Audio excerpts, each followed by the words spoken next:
can America and the world survive the Davos Billionaires Woodstock? And really what it's about is, how did we get here?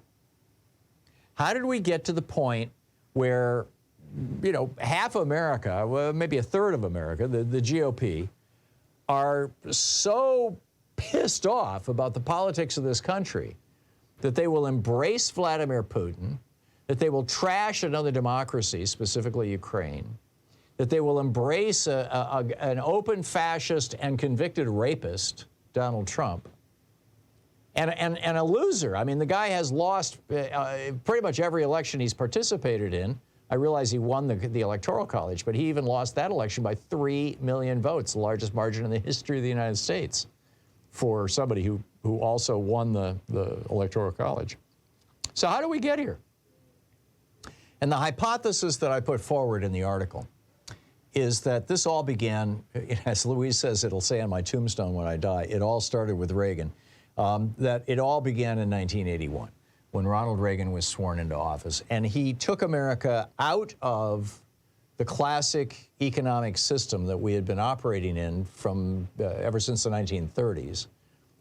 Adam Smith economics, John Maynard Keynes economics, and moved us into Milton Friedman's neoliberal economics, where the power is taken away from government and the people and given to the very, very rich and the corporations that made them rich.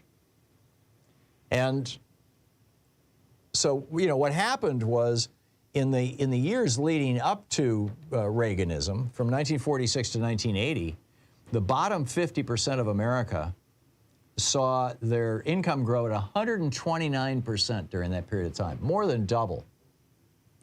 The middle 50 to 90%, kind of the upper middle class, they saw their income grow only 98%. The top 10% saw their income grow only 69%, and the top 1% only saw their income grow 58%. On the other hand, in the period from 1980 to 2014, you know, same number of years, the bottom 50% saw their income only go up 21%, whereas the top 1% saw their income go up 194%. So we've seen a complete reversal of fortunes. The rich are getting massively richer. The 4 richest men in America doubled their wealth in the last 4 years. Meanwhile, average working people are, you know, I mean, there's in many cases struggling as a result of Reaganomics. You know, yes, Bill Clinton signed NAFTA. Somebody's on Twitter going, "Oh, Hartmann, you're lying to us. NAFTA was Bill Clinton's." It was negotiated by the Reagan and Bush administrations. This was part of Reagan's neoliberalism. Yes, Bill Clinton adopted it. You know, my point in the article, if you actually read the article, is that Joe Biden is the first president since Lyndon Johnson to repudiate neoliberalism. Jimmy Carter was starting to adopt neoliberalism in the last 2 years of his administration, deregulating the airlines, breaking up and privatizing the railroads, things like that.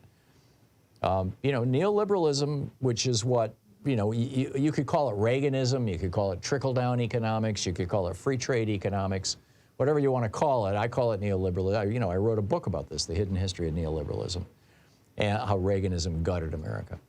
Whatever you call it, it has gutted the American middle class. And so you got a bunch of people who are, you know, freaked out and pissed off. And they're like, who did this to us? And the Republicans come along and say, ha ha, I'll tell you who did it to you. You see that black woman running Harvard University? Diversity hire. That's what did it. They're replacing you with black people. And it's probably being paid for by rich Jews like George Soros.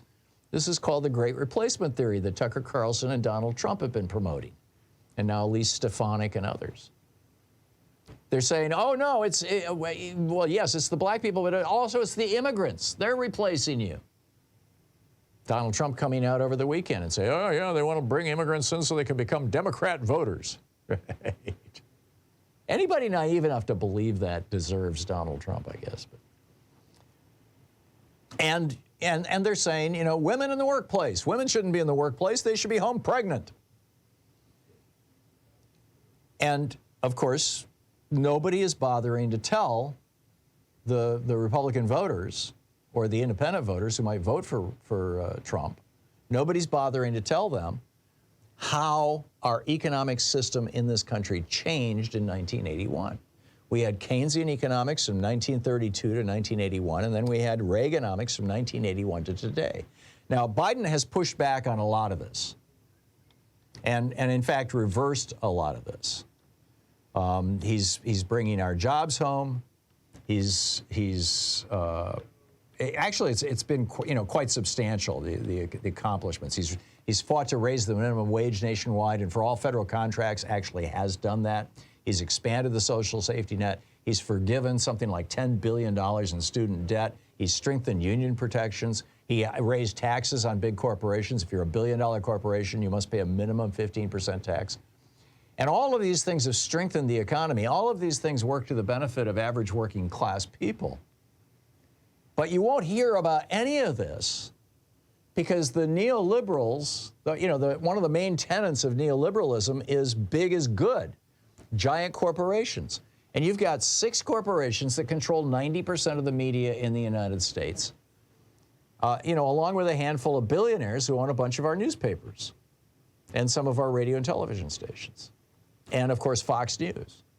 So here you have an oligarchy that presents us with our news that refuses to talk to us about oligarchy, refuses to talk to us about neoliberalism, that refuses to talk to us about trickle-down economics, and instead plays it like, oh, look at this, you got Donald Trump, who's kind of a weird guy, versus Joe Biden, who's kind of an old guy. And that's basically their message. As I keep pointing out, even MSNBC, they're saying, we've never had a presidential election like this where one of the candidates is experiencing legal troubles.